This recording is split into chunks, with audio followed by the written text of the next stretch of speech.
ಈಗ ಮಧ್ಯಾಹ್ನ ಟೈಮಿಗೆ ಬಂದಿದ್ದೆ ಈ ಗ್ರಾಮಕ್ಕೆ. ನಮ್ಮ ರಮೇಶ್ ಹಾಲ್ದಾಳ್ ಅವ್ರು ಕರ್ಕೊಂಡ್ಬಂದಿದ್ರು, ಪ್ರಚಾರಕ್ಕೆ ಕರ್ಕೊಂಡ್ಬಂದಿದ್ರು.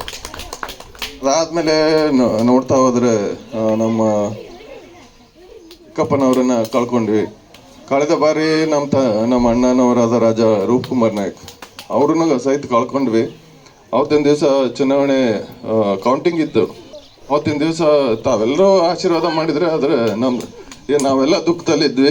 ಅವಾಗ ನಮ್ಮ ತಂದೆಯವ್ರು ಹಿರಿಯರಾಗಿದ್ದರು, ನಮ್ಮ ವಾರ ಎಲ್ಲ ಹೊತ್ಕೊಳ್ತಾ ಇದ್ರು. ಈಗ ನಾವು ಕಷ್ಟದಲ್ಲಿದ್ವಿ, ತಾವೆಲ್ಲರೂ ಕೈ ನಮ್ಮ ಕೈ ತಮ್ಮೆಲ್ಲರಲ್ಲೂ ಕೇಳ್ಕೊಳ್ತೀನಿ. ನಾವು ಮುಂದಿನ ದಿವಸ ಈಗೇನು ಈ ಚುನಾವಣೆಯಲ್ಲಿ ನಾನು ನಿಂತ್ಕೊಂಡಿನಿ, ನಾವೆಲ್ಲರೂ ಕೈ ಹಿಡಿದ್ರೆ ಮುಂದಿನ ದಿವಸ ಎಲ್ಲ ಯಾವತ್ತೂ ತಮ್ಮ ಕೈನ ಬಿಡಲ್ಲ ಅಂತೇಳಿ ಈ ಸಂದರ್ಭದಲ್ಲಿ ಹೇಳ್ತೀನಿ.